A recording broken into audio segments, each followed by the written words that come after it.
What's up, collectors? Welcome back to Films by Color. I've got John again. Hey guys. Shooting another video. We just shot the brand new Criterion releases video. Got to talk about some new releases. Now we're going to switch gears and go straight into Vinegar Syndrome. Vinegar Syndrome.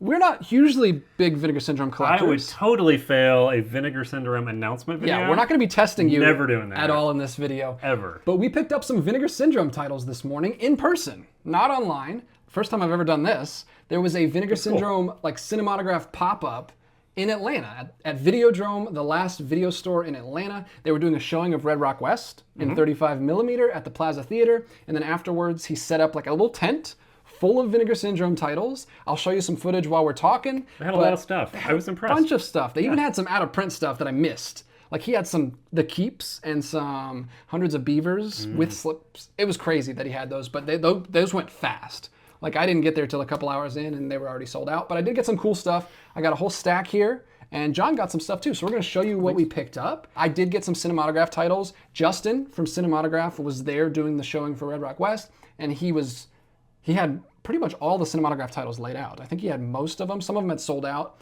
Like I know The Thieves Like Us had sold out there. I was thinking about picking that one up, but it was already sold out. But I think there's still some on the website though. But I got a few Cinematograph titles and some other Vincent stuff. They had a couple other just random Vinegar Syndrome stuff there too. So we'll talk about what we got. I'll go first because I have a couple more than you. Do that, yeah. The first one, I'm so excited about this, especially because we just... What are these movies? Yeah, look at this. Look, this is Brimstone and Treacle. Look at this cover. Is that not insane? Such a cool cover. Piece, perfect piece. So what sold me on this is a horror film. I'm not usually a big like Vinegar Syndrome horror fan. Yeah. He pitches this on the back of this as like Teorama, if Teorama was a horror film. Oh. So I'm immediately in. Like we just watched through all of Pasolini stuff. I love Teorama. It's my favorite Pasolini movie. And I watched the trailer on this. It just sounds fascinating. Like I think it's the 70s, no 80s, 1982. Oh, I should see this. Yes, you should. Look at this. So the beautiful slipcover, and then you've got this underneath. Check out the trailer because it seems just super weird. And if it's like Teorama and it's very like allegorical, like that's exactly my kind of horror film. Okay, who's the director? Give me names. Originally written for British television by legendary dramatist Dennis Potter. Oh. The resulting 1976 BBC TV play was deemed so controversial that it was pulled prior to airing and not broadcast until 1987. The 82 film, this version of Brimstone and Treacle, adapted for the big screen by Potter and with director Richard Loncraine. So it's British. Okay. So I don't know if you're familiar with them, but it's very British. With the British? Yes. This I've heard of them. This is a 4K from the original 35mm print. There's a bunch of additional features down there. Maybe a commentary. Love it. Ooh. You might be interested in. Yep. But I mean, the pitch itself of Teorama, like anything even compared to that, I'm very excited about because that's one of my favorite movies. We just did a big deep dive into all of his films, and that's usually my kind of horror. Like if it's going to be allegorical, like I can't just get on board for just a serial killer going around killing people. But if it's got some kind of hook, the director's right there. Richard Loncraine. So yeah, I'm excited about this one. I appreciate their slipcovers. Yes, they're above and beyond. I mean, they are because they're nice and sturdy. It was funny because I was, you picking things up off the table and looking at them, and all the descriptions are inside, so you have to remove the slipcovers or take them out of the cases or whatever, which is a little frustrating. Yeah. But on the other hand, they're great slipcovers. I mean, it's like a little box set basically. Yeah. It's not like a Kino Lorber flimsy cardboard one. No. But that's fine. That's VS497. I think that might be my first like VS proper title. Like I've got a lot of Cinematographs. I've got some of the VSU box sets. Yeah. I've got some of the different sub labels and definitely some of the partner labels. But this might be my first like actual Vincent title. So I'm excited about that. That's cool. I'll do one more here. Okay. This is another Vincent proper title that I've wanted for a while. And it was one of those things where I almost picked up in a couple sales. This looks really cool. I remember this on a live stream you did. Yes, and I just couldn't get super excited about spending $40. But when you're in person and you see it and you hold it, it's so much easier to pull the trigger. That's what happened to me too. So here it is. This is Phase IV. This is so fascinating. The only film ever directed by Saul Bass, the legendary graphic designer who I learned about in graphic design school. Like he's super famous, like he's iconic. He did the Psycho. He did so many posters, posters and opening titles. Yeah. He did. He also did Anatomy of a Murder, which we just watched last year for the first time. And this packaging, holy! Look. Does this have a slipcase and a slipcover? It has a slipcase, which comes out like that. It's got the Leonardo da Vinci man with an ant over it, and then it's got this is the slipcase. or the slipcover, like you said. You pull that off, and then there's the 4K. Another 4K. Sweet. And it just seems crazy, man. It's like a sci-fi horror film about ants attacking people, which one of my favorite, like, goofy, campy 50s horror films is Them. Oh, great. That's giant ants. These are not giant ants. These are just like swarms of ants. But like, I watched the trailer on this one. It looks like a lot of fun too. It looks just super silly, like B-movie kind of stuff. But I'm sure it looks great though. Like the composition, it's Saul Bass. Like, look at some of that cinematography. I'm so curious what it actually does look like. Yeah, and I've heard it's not like amazing or anything. Or what the titles look like. What would Saul Bass's titles look like for a Saul Bass film? For his own film. It's incredible. This is the definitive release for this film. I mean, look at this. Yeah. Connor picked this up like when it came out, and he was bragging. He was showing it off, and I was very jealous. And I'm glad I finally got it. Just to see it in person there was really cool. Like, I wish I could shop for this stuff on a regular basis. Like, just see it. It's great. But those look great together. I mean, 2 horror films. I'll probably knock both of those out in October this year. Spooktober. Okay. You gonna join me? Yeah.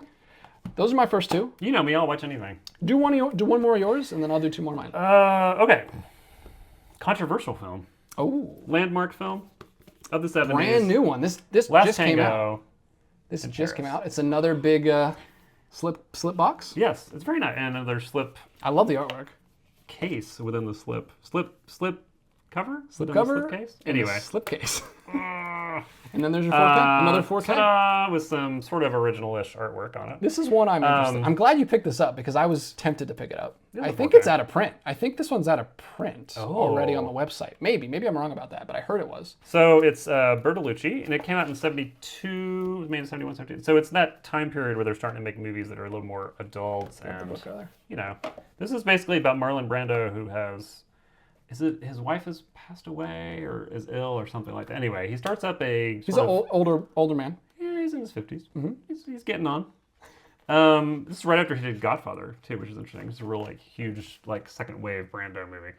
But is this the coloring the whole time? Is it all red like that? It's a little ambery. Wow.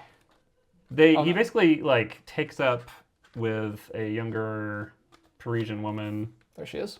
In an apartment, and they meet up for, you know. Shenanigans. And they have a relationship that's sort of anonymous, but is passionate. That goes on for weeks. Yes. Okay.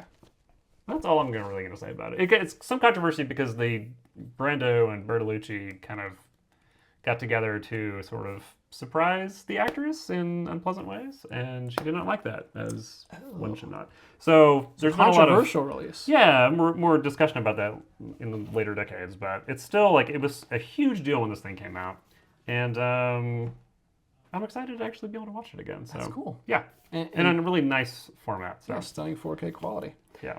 All right, I grabbed a couple cinematographs. My last video, you might think that I am not, because you said to me, I thought you were stopping cinematographs. You did this whole video about how you were shipping them away. Well, I still have, I'm not collecting them anymore. Okay. But if they put out movies that I like, I'll grab them. I'm still keeping Little Darlings. I love that movie. I'm not going to get rid of it. But these were blind buys, right? And these 2 seem amazing though. I was talking to Justin at the tent about these, especially this one, Who Killed Teddy Bear? Have you heard of this? No. It's a 60s film. It's about childhood, and it leans more towards horror. It's not straight up horror film, but it's kind of on the verge, it's unsettling. It says Joseph Cates' sleazy, often censored mid-60s New York City thriller, newly restored in 4K from its original negative. And it's just Sal Mineo is sounds wonderful. Everything I've read about this, I did the thing where I watched the trailer up until I know I want to watch it, and then I just turned it off because I don't need to see anymore. Yeah. But this is one of the self-control. That's good. Yeah. I should do that. But it sounds great. I'm very excited about this one. You can look at audio commentary. Audio commentary. That's your favorite thing. I remember being really interested in this one when it came out. I could have waited for a sale or something, but I was like, it's right here. I'll just pay full price. It is a 4K. So let me know if you've seen that one. I know Jeffrey has this one because he has all the cinematographs. So I wonder if he likes it. Jeffrey, let us know. But I would like to see that. That one sounds like my thing, and this one also sounds like my thing. This is Shanks. It's William Castle's final film. And it is a delightfully strange mashup of quirky fantasy and moody horror, featuring an admirably strange dual performance by Marcel Marceau. He's playing multiple. He's playing multiple characters. Okay. And it's another one that seems because I was talking to him behind the counter, and he said, because I said it felt kind of like a Czech film almost, like the look of it. It's kind of dingy, and it feels. He said yes, it feels very European. Okay. So this seems like something I'm gonna love. It's Shanks. Watch the trailer on this one. The trailer will tell you nothing because you have no idea what's going on the entire time. It's like this weird guy who's like in a coffin, and he's like doing all this puppet. He's like a puppeteer or something. That's what I remember reading on the back. Yes, it sounds creepy. Yes, it sounds great. It sounds like my kind of thing. It sounds like something that Def Crocodile would put out. Yeah. So I'm excited about Shanks. What's the year on this? It's another 4K. It's from 1974. So I did grab 2 Cinematograph releases that really interested me. Like I said, I'll pick these up when I want to, but I don't need to have the whole line anymore. I've kind of broken that seal. I'm too far behind at this point. Yeah. Maybe I'll get Thieves Like Us at some point. You should get the ones that you want to get. Yeah. You know? That's how it should always be. It should be that way. All right, you do your last one. All right. Speaking of Cinematograph.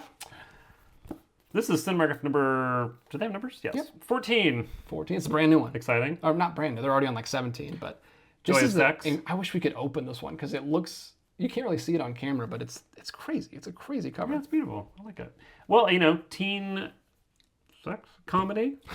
Yes. From the 80s. Wow, there's a theme with your two. From 1984. There is. There's some shenanigans. Horny John, as we've said, is going to be watching. You It was a little awkward purchasing them together. I won't lie. But anyway. Should double feature them. Martha Coolidge's raucous 80s sex comedy featuring an eclectic ensemble cast, new restored in 4K, making its worldwide disc debut. Mm-hmm. A lot of these are worldwide, or at least American debuts, which is pretty cool. Yeah. Oh, also commentary. Love also it. 4K. 4K. So this is for those who don't know, not a great film. But you got it because? It's fun. But it's because it has an interesting history. So this was... The Joy of Sex is like the sex book manual thing that came out in the 70s. And they... studio bought the rights to the book because it was such a big cultural thing. John Hughes wrote a draft of the screenplay very early on before he had all his teen comedies. So this is like... And they got changed around. They hired Martha Coolidge, who had done Valley Girl, and she went on to do Real Genius and Rambling Rose and stuff. She's a great director, but this sort of got taken out of her control a little bit. Oh, okay. And it turned into a big mess. Behind the scenes is probably more interesting than the movie itself. The movie is fun. I don't want to knock it, but it's kind of a weird product of its time. Did you rewatch it for your book when you were writing your 80s book? I watched it. Yes, I did. Okay. Yeah. So this is the teen version of the book, basically. It's like it's not. Well, the book is not a story. I know. It's just like a... So it's just the title, basically. But they kind of made this to reach teens with it. Yes. So it's like when they have 7 habits of highly effective people, and then they make the 7 habits of highly effective teens version that my a little bit. My dad gave me so that I could be successful.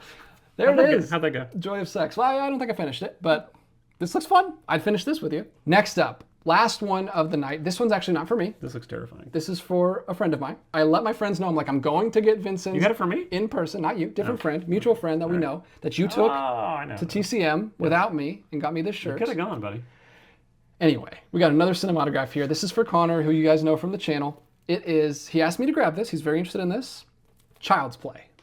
Not that Child's Play. Not Chucky. This is a different Child's Play. Sidney Lumet. What? Sidney Lumet's tense, understated thriller starring Beau Bridges and James Mason. This is before we send it to Connor? Well, that's what I'm thinking. That's kind of why I got it, because I want to open it, watch it, and then give it to Connor and decide quality control. Decide if I just want to make sure it's fine. Yeah, I want to preview it for him. Make sure it plays. Yeah, and then if I like it, maybe I'll keep it. Or maybe I'll buy my own. We'll see what happens. This is still for you, Connor. I'll give this one to you, but I want to preview it first. Another 70s film. So I'm 2 for 2 here with 70s movies. Is a coming-of-age story. This is why I'm interested in it. It's a coming-of-age story, a thriller about a kid who grows up in a Catholic school. And it doesn't seem to go well. It goes violent. According to the cover. It's I don't know if he's coming of age or if he's going the other direction. Okay. It seems like it's one of those, kind of like a Deep End or something like that by Skolimowski. Oh. I'm excited. I've never seen it. I might have to preview it before I send it off to Connor, but that's another exciting one. This is a brand new one, spine number 13, so right before Joy of Sex. Nice. So we're all over the place. We've got 3 Cinematograph titles, 2 for me, 1 for Connor, and then I got 2 Vincent titles. It was really cool. They had a good mix. Yeah, they had a great mix. They also had some film movement and classics, which I was tempted by. They had a Fukusaka film. They had The Oldest Profession, which is another new one from film movement classics. They had Her Body, which is another brand new film movement classic. So a lot of stuff that we've been talking about on the recent live streams about the new releases. It was really cool to just see that stuff in person. Like I wish there was a store that just sold this stuff. Well, and Videodrome has some of that stuff for sale. It's fun to go in actually because sometimes they'll post it out early, and you can go in and I'll see like stuff you're talking about on the live stream, and it's there. You can touch it. Yeah, you can rent it anyway. And sometimes there'll be like occasional. They'll have some new releases for sale. But I just wish we had more access to this stuff. It's so much more fun. I'm kind of glad though, because you buy a lot more when you see it in person. It's easy online to be like, I don't need that. Well, especially because it was like a special event. It was a special event. There, you're talking to people. And I had gotta get it now. I had some money from Christmas just burning a hole in my wallet, so I splurged a little bit. Like I said, one of these is for somebody else, but I did get 4 titles. Mine are for me. I know, and I can't wait. You got to bring those over and watch those. Yeah. Great stuff. Thank you guys so much for watching. I think they're going around the country, so I'm sure because he was in New York a while ago, and maybe they'll come to a place near you. Check out. I guess there's not really a place to check out. The Instagram. Check out the internet. Cinematograph Instagram. He's been posting on there. And let me know if you have picked up any Vincent lately. I've got another Vincent haul coming soon from the Halfway to Black Friday sale. So that should be here any minute now. So we got a lot of Vincent stuff on the channel lately. All of a sudden. How uncharacteristic of us. We'll get back to Criterion in no time. Don't worry. Thank you guys for listening to us ramble about some films that we haven't seen yet, some blind buys. And I'll talk to you in the comments down below. And until next time, keep collecting.